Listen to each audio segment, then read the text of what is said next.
I'm Joel Mendoza from Batangas. Bali 7.5 months na ako dito. So I've been here for almost 8 months.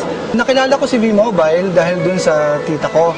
And then hindi niya ma-explain sa akin, basta sabi niya sa akin, mag-attend daw ako ng business opportunity meeting sa Jollibee Batangas. Hindi ako naka-attend nun. And then pag uwi ko ng bahay, hindi kasi ako mapakali kasi sabi niya load daw. Nanood ako sa YouTube ng mga videos about V-Mobile. So before pa lang ako sumali, napanood ko na agad kung ano talaga ang meron si V-Mobile. Meron ako mga business dati. Nagkaroon ako ng convenience store, nagkaroon ako ng drugstore, nagkaroon din ako ng bakery. And then lahat yun na isarado and then nagtayo rin ako ng internet cafe. Sa sobrang laki ng competition, so, at saka sa tindi ng pangangailangan ko sa pera, napilitan akong ibenta yung 3 internet cafe ko. Nagkasakit kasi yung mother ko noon. So, naubos lahat yung napagbentahan ko sa shop and then nagkalubog-lubog pa ako sa utang. Tapos yun nga, nung marinig ko yung V-Mobile, sabi ko maliit lang naman yung kapital. Sabi ko nga, nabuhunan ako ng malaki dun sa ibang negosyo, at least maliit lang. So, sinubukan ko siya.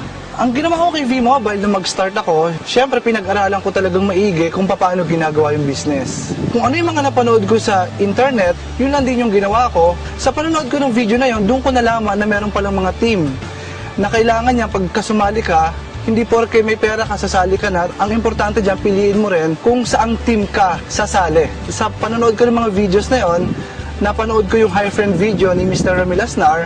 And then, yun na, nag-inquire ako sa kanya, and then ang kagandahan nito, hindi niya sinusolo kung sino yung mga nag-i-inquire sa kanya. Ang ginawa niya, binato niya ako kay Sir Alvin. And then, nag-meet kami ni Sir Alvin, tapos in-explain niya sa akin yung business.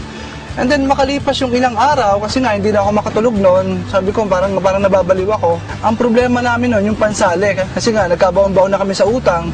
So, yung ginawa ko, yung pambayad ko mismo ng credit card, hindi ko siya ibinayad dun sa credit card, and ang ginawa ko, ibinili ko siya ng tri-pack.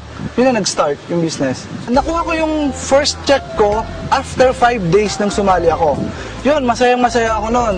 Kasi ang dami kasing hindi naniniwala. Sa totoo lang, kung sino pa yung mga malalapit sa'yo, kung sino pa yung mga kaibigan mo, sila yung ayaw maniwala. Laging sinasabi nila, pag may resulta ka na, saka na ako sasali. Kaya nung magkaroon ako ng first check ko, yun talaga, ipinakita ko talaga sa kanila. Sana itulong sa akin ni V-Mobile. Unang-una, nakabayad ako ng mga utang ko.